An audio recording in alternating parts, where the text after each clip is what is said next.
Hey horror fans, Bored Now back with you. On this video I'm going to be reviewing Insidious, The Red Door, so the new Insidious film, the 5th film overall in the franchise, and it has promised to be the final film of the franchise. And when you watch it, you can kind of see how it does feel like a conclusion of sorts. Now, it's always possible they could bring it back in the future if they feel there's enough name value for like re-kicking it, restarting it. But for now, this definitely feels like quite a definitive ending. It's directed by Patrick Wilson, so it has that kind of personal touch and that continuity since he was in the original film, and it brings back him and the original family members. So I'm in a funny place when it comes to Insidious because I've seen the original film roughly when it came out, which I kind of hated, but then I've not seen the sequels 2 and 3. I've missed out on somehow, but randomly I did see Insidious The Last Key, which was like this weird sort of prequel style movie which all the fans hate, but which actually in a weird way I didn't mind too much. Just it was a bit like mediocre and not great, but I guess because I wasn't that attached to the franchise, I did kind of enjoy some bits of it, and yeah, didn't think it sucked like the rest of the fandom anyway. But that's the odd position I'm in, where I'm going into this one not really that invested in the franchise. So the setup for the film is at the start of the film, Josh's mother, the Patrick Wilson character, she has passed away. They're having her funeral, so they're still coming to terms with that and mourning as a family.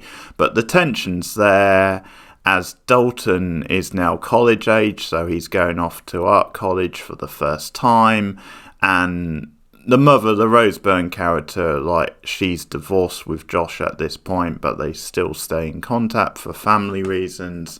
And she suggests then Josh drives Dalton to college as kind of an icebreaker, because there's been tension between them over like the past. Like, Dalton kind of blames him for like the breakup of his marriage and the family like falling apart. Also, some of the supernatural stuff which has been going on over the years. So Dalton reluctantly allows his father to drive him to college, but you can tell they're really not getting on, as Josh is doing his best to like encourage his son and engage him in like activities, but they have a falling out.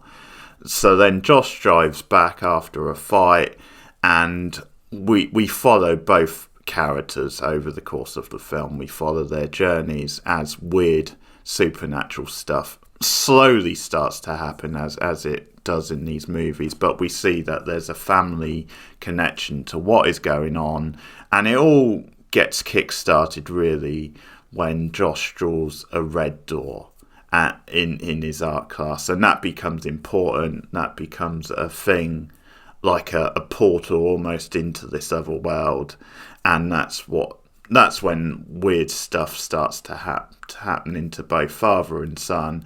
And Josh comes to the conclusion that maybe the family line goes on through him, where he's maybe passing on the supernatural stuff to his son. So he ultimately wants to do something about that and face up to it. And it comes to a crunch moment with him like late on in the movie. But we see both father and son both pulled into the supernatural world, and we see Josh and his like college roommate, this girl called Chris, starting to investigate things going on around the college which are linked to it. So that's the premise, and I've got to say this was really rough going. So First of all, I'll talk a little bit about the story and a bit about Patrick Wilson as a director, because when I heard he was directing, I think this is his first film as a director as far as I could tell.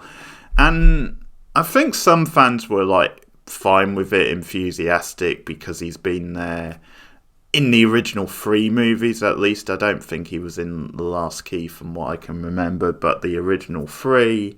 And because this has a personal type feel, and it definitely is like, even though it's quite a different movie, like Insidious style movie to like the original movies, it's definitely linking into the previous movies and kind of doing this metaphor of family as like a bloodline, and everything being linked to this supernatural threat, and they're almost doing that as a way to like nod to the fans and say, yeah, this is about the franchise as a whole. We're bringing it all around, and you're getting this big kind of emotional finale. That's what they're going for anyway. So in many ways, because of that, it like I'm assuming fans were on board with Patrick Wilson directing it. It's certainly a big leap for him to try and do that as his first feature film, but the assumption is that you've got Lee Whannell, you've got James Wan involved, and so he sort of has good tutors, and at this point he's well bedded. Now, I'll say his direction is fine. Like, you wouldn't really tell it's a first-time film, because there's nothing wrong with his direction. It's perfectly solid, especially early on in the film. But I think the problem with it's not really that flashy. It's unspectacular. It could have done with a few more stylistic touches. But the problem with the film and the way things develop and the pacing of it is that it does become this very personal father-son style story. And because of that, it just becomes a very kind of plodding, self-indulgent style film, where it almost feels like Wilson trying to do his quite quirky indie style film, where it's all about feelings, it's all about masculinities. And you can do that up to a point in a horror movie and make it kind of a bedrock and build from there. But it just felt like that stuff was overdone, and that it led to quite a plodding pace, and it came off as a little bit cliched and a little bit cheap. And as the film went on, it just didn't feel that was like that justified, or it was adding that much and it had that much of a purpose, because it was a very slow pace. Now, the film isn't like too long anyway. It's like a reasonable size length, but I think because of how long it took to really get to any of the horror stuff, with teases along the way, then it just felt like the pacing wasn't really there, where they sort of chucked a lot of it in the last like 20 minutes, half an hour, and then up to that point it was quite barren. But I think overall I just found it for a lot of the movie very boring, very plodding. I didn't really find the character stuff interesting at all. I'll say that Dalton was a really bland lead. From the start of the movie, he was kind of moping around, and he was very one note. I didn't think much to the actor. They've obviously used the actor from the original film, and he's now like grown up. But he wasn't very impressive. I'm not sure if it's so much on the actor or if it was more the way the character was written, the way the story was written. But he didn't impress me. I never really warmed to him or felt that engaged with it. I could see what they were doing with the link between him and his father and why that's important to the story, but that felt like that was overdone, where it was quite distracting the way it jumped between the two at times, and it just killed the pacing a little bit for me, where I think you could have written the Patrick Wilson role down and maybe gone with one or the other. Now, the film does jump about quite a lot in tone, because you have Dalton at this college and experiencing college life and how awkward he is, and he's got this more like sort of bouncy, enthusiastic roommate Chris who tries to get him involved more. Then there's bits of it because they go to this frat party at one point, which she suggests, and she's like, well, let's just mock these silly like rich kids and their like silly culture. So it's not like she's buying into it, but she talks him to go into the party, and it's the usual style party.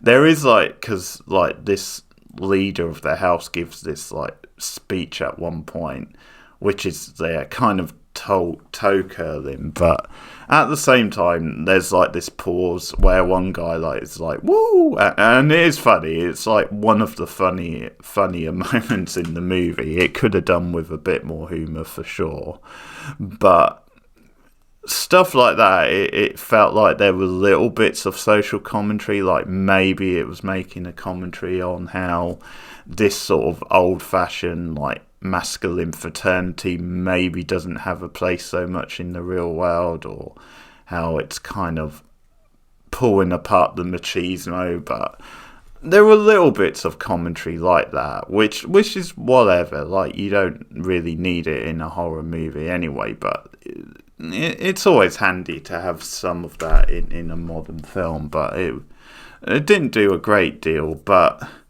that stuff, when they got to the frat house and they started doing that, even though it linked up to the horror plot, it still felt like at times they were going for the cheesy frat boy humour, like some of the college stuff, because you had like an extended scene of like this frat guy like vomiting type thing, and so you had a couple scenes like that which fell out of place in the rest of the movie, so which was a very deadly serious emotional drama, even though I didn't really feel the emotion, like it didn't really connect with me.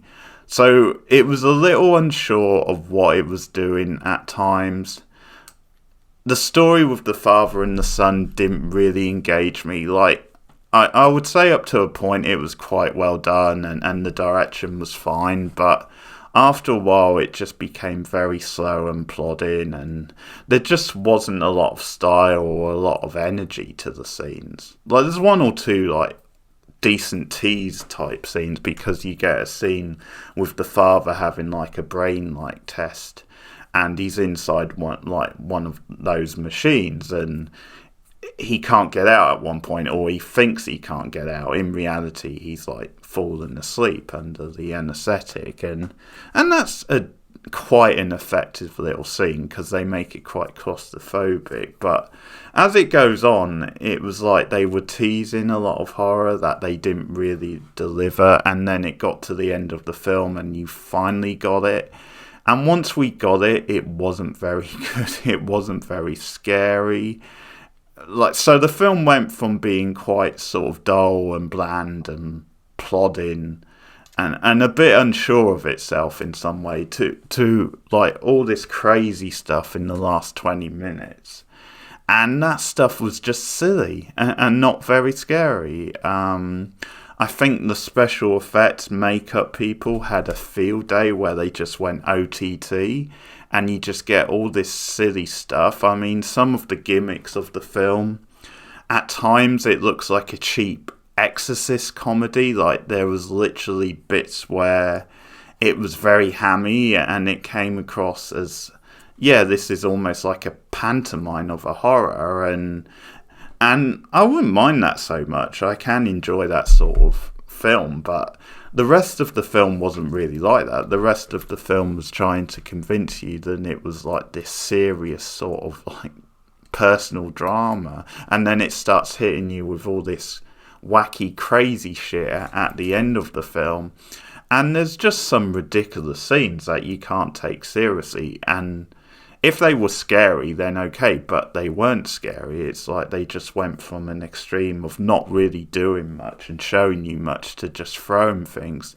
And I think just some of the themes of the movie when it comes to family and the stuff it was going for, it just hit you over the head with a lot of the stuff. the scene where you have like the record playing and the song being sung in this really cheesy sort of way was just ridiculous. Like, I don't know what they were going for. So it's the sort of movie where for a lot of it, it's just like average. Like, it's not necessarily terrible, but like it was very slow and I was struggling to stay with it. But it could have been saved if the horror stuff at the end of the film was better. But the horror stuff at the end of the film wasn't very good. Like, I just thought the look of like some of these demons was like ridiculous, and it just got very, very silly. The best character in the movie, easily for me, was Chris. Like, I enjoyed her character from the moment she came on screen. I thought the actress had a bit of a spark to her and made her quite feisty, but also quite likable, and that's why it got a bit frustrating. Then we had to keep doing the father and son thing, because it was like, yeah, we could just do a thing with Chris and with Dalton, where like they're having this adventure and they're figuring things out. And eventually it sort of did do that, but it took a long time to get there, and she was the best character really for me. But she could have got a bit more of the film than they gave her. Like, so she was good, but she belonged maybe in a better movie.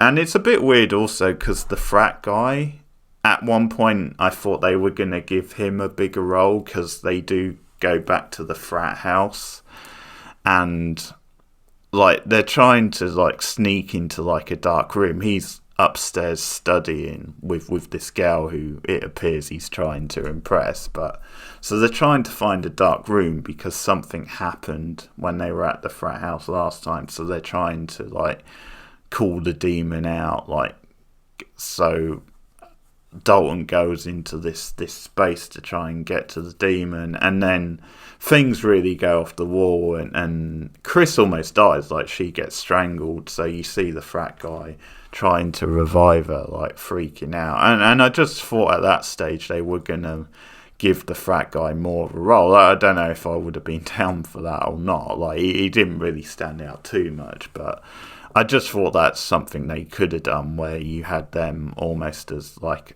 a threesome, a trio of characters who all working together to get to the bottom of this.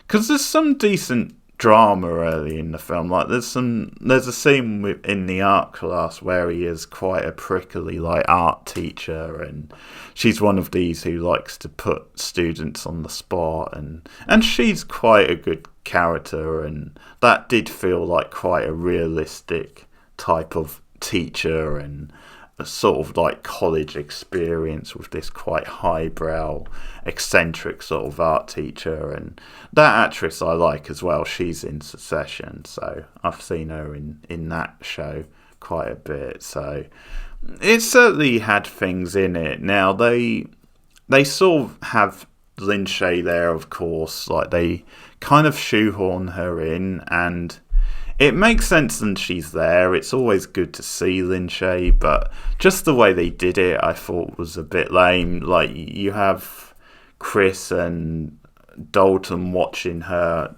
giving a speech on this sort of thing on like YouTube at one point, and then you kind of have her appear in spirit to Josh at the end of the film, and you kind of have this quite cheesy sort of moment. It's like, yeah, do I know you? And she's talking about how, well, you know, your dad knew me, and how, and it says this thing about you'll see your mother again one day. You can like give her a message then, and it's almost this thing of, at one point it looked like Josh had to sacrifice himself, like, to save his son, but in the end it didn't work out like that.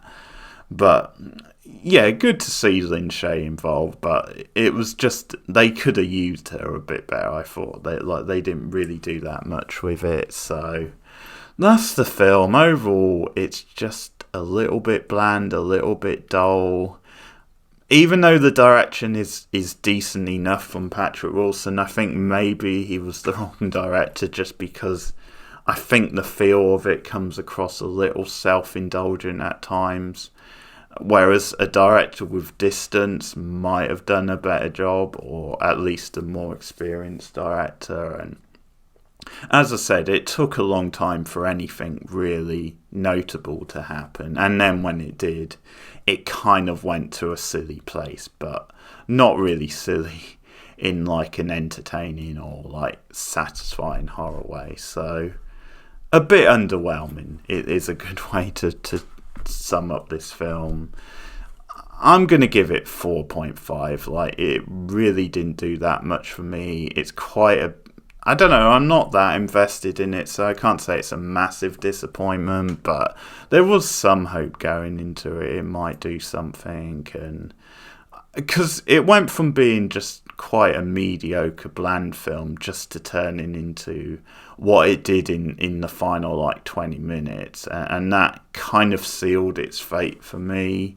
It'll be interesting what like the Insidious fans think of it, the hardcore fans. So if you've already seen the movie, then let me know your thoughts in the comments below. Like and subscribe as always. You can share me out on social media, and you can support the channel on patreon.com/borednow. You get a bunch of extras, including movie, TV commentaries, and you also get early access to some of my movie reviews when they'll go up there a day early if you want to support the channel for just $1 a month. But let me know what you think of the new Insidious in the comments. But thanks for listening, guys. Keep watching scary movies. See you soon.